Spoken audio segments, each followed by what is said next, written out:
your Bernina Q-matic has a couple of screens that look almost identical. And between them, there's 3 different buttons to choose from. There's start point, there's stop point, and there's at closest point on design. All of them promise to get your machine stitching again.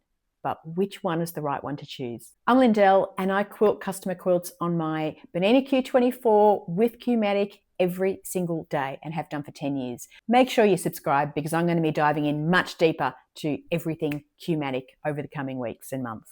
Okay, let's get into it. The first screen appears when you press start on a new design and you'll get 2 options, at start point or at closest point on design. The second screen appears when the machine stops mid-design. That might be because you've pressed stop or the thread has broken or you've run out of bobbin. And that's called the resume screen. We have 2 options here, at stop point or at closest point on design. Let's start with the start point. The scenario here is you've placed your design, it's queued, it's ready to go. Nothing has been stitched yet. You press start and the first screen appears. So this is obviously where you would choose at start point. You want the stitching to start at the start of your design, and when you press at start point, the Q24 will automatically head to the start point of that design and start stitching. This is probably the easiest one to get right. Scenario 2, you press the stop button yourself. So maybe you wanted to adjust the tension, maybe you had to leave the room for a little while, or just check something. Nothing broke, nothing went wrong. This was a decision by you to manually stop the machine. And because you manually stopped the machine, the Q-matic knows exactly where it stopped and where it should start stitching again. In this scenario, when you go to start stitching again, that second screen will pop up and you'll get the options of at stop point or at closest point in design. We know the Q-matic is in exactly the same spot that you stopped it.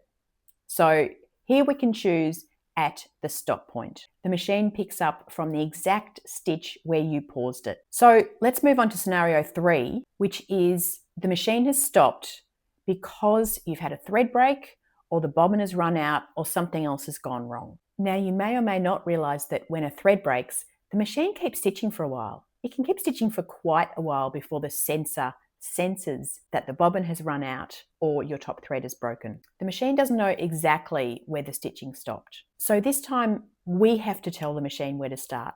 And that's where you would use the at closest point on design option. You want to position the needle in a spot above your stitching that is maybe 1/2 inch or 1 inch before where the thread broke or the bobbin ran out. This way, when you restart the machine, it'll secure the new stitches and the old stitches at the same time. Even if you're not exactly over the needle, when you press at closest point on design, the Bernina will move the machine head to the correct point over the stitching and carry on the design from that spot. So before I recap those 3 scenarios, I just want to let you know about a free guide I've put together. If you're a newbie to the Q-matic and you're a bit confused about how to even get a pantograph going, then I've put together a guide called So You Bought a Q-matic, Now What? Which takes you through in very simple language with only the things you need to know how you can get a pantograph set up and stitching on your machine. You can download it via the link below. Okay, so let's recap. We've got 3 scenarios. The first one is that nothing has been stitched yet. You've got a fresh design ready to go. In that case, you can just hit at start point and the machine will head to where it needs to start stitching your design. Second scenario, you paused the machine. Nothing went wrong, no broken threads.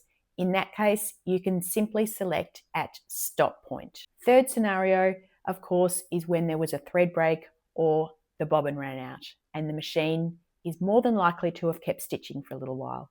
In this case, we need to move the machine back to within 1/2 inch or 1 inch of stitching that has already been done and select at closest point on design. If these buttons have been quietly stressing you out, then chances are they're not the only part of Q-matic that has you scratching your head. I made a video called If You're Only Using a Fraction of Your Q-matic, You're Not Alone.